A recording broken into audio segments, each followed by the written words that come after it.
Good morning students of first year. आज हमारा आपका टॉपिक है यूनिट सेकंड का ए पार्ट, जो है आपका energy value of food and energy equipment. Means जो एनर्जी देने वाले फूड जो होते हैं उनकी एनर्जी हम किस प्रकार मेज़र कर सकते हैं, किस इक्विपमेंट की सहायता से मेज़र कर सकते हैं, वो हम इस पार्ट में जो है पढ़ेंगे। तो चलिए गर्ल्स स्टार्ट करते हैं। भोजन का ऊर्जा मूल्य उसके रासायनिक संगठन पर निर्भर करता है। मीन्स जो भोजन है आपका जो उसका एनर्जी है किस पे डिपेंड करती है, आपके केमिकल कंपोजिशन पे।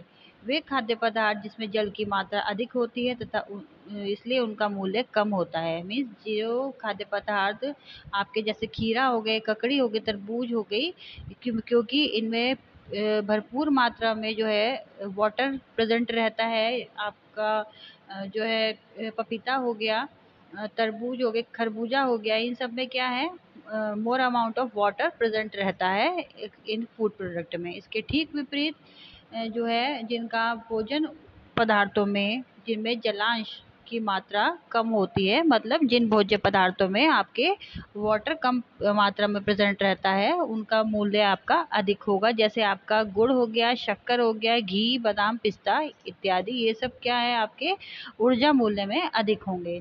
विभिन्न भोज्य पदार्थों को जलाने पर ऊष्मा की अलग अलग मात्राएं प्राप्त होती है। दैट मीन्स गर्ल्स जब हम किसी चीज को जलाएंगे तो उसमें से क्या निकलेगी, ऊष्मा निकलेगी। फॉर एग्जाम्पल अगर हम कोई सब्जी बना रहे हैं, हमने लौकी या तोरी की सब्जी बनाई है, तो उसमें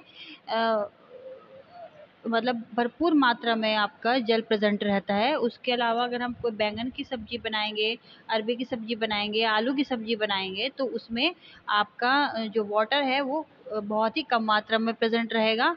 और अगर हम उसको जलाएंगे, मतलब ऊष्मा के थ्रू हम उसको जलाना चाहेंगे, तो क्या होगा आपका, जैसे आपकी लौकी हो गई, तोरी हो गई, तो ये आपके बहुत ही जलने के बाद क्या होगा, बिल्कुल सिकुड़ जाएंगे। अगर हम इसे किसी आग पर जलाते हैं डायरेक्ट, या फिर किसी आपके यंत्र के द्वारा जल, लेकिन जो आपका आलू हो गया, शकरकंदी हो गए, ये सब क्या है, ये सिकुड़ेंगे नहीं, क्योंकि इसमें आपके जो है वाटर कम प्रेजेंट रहता है।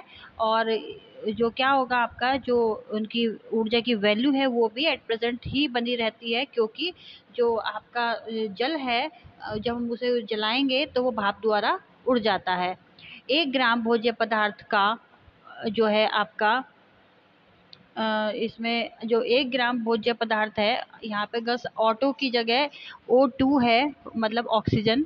1 ग्राम भोज्य पदार्थ का ऑक्सीजन की उपस्थिति में जलन करने पर जो उसमें जो भी ऊष्मा प्राप्त होती है उसे खाद्य पदार्थों का ऊर्जा मूल्य कहते हैं। मतलब जो भी 1 ग्राम हम भोज्य पदार्थ को ऑक्सीजन के संपर्क में हम जलाते हैं, उस दौरान जो है जो भी हमें ऊष्मा प्राप्त होगी, जो भी हमें 1 ग्राम भोज्य पदार्थ को जो है ऑक्सीजन की उपस्थिति में जलाने पर जो उसमें से ऊर्जा प्राप्त की जाती है उसे क्या कहते हैं, हम जो है ऊर्जा मूल्य कहते हैं। ऊर्जा का मापन हम किस में करते हैं, किलो कैलोरी में होता है। भोज्य पदार्थों में ऊर्जा मूल्य मापने के लिए 2 विधियों का प्रयोग किया जाता है। मतलब जो हमारे भोज्य पदार्थ हैं उनको हम मापने के लिए 2 मेथड का यूज़ करते हैं। फर्स्ट है आपका इसमें जो है बॉम कैलोरीमीटर। इस यंत्र का आविष्कार अमेरिकन वैज्ञानिक अटवाटर ने किया था। इसमें एक स्टील का एक भारी बर्तन होता है जिसमें बॉम कैलोरीमीटर कहते हैं। गस इसमें क्या है आपका, ये जो यंत्र है आपका अमेरिकी वैज्ञानिक थे अटवाटर, उनके द्वारा किया गया था।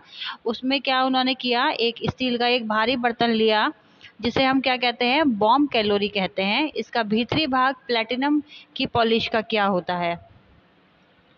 ओके गस, और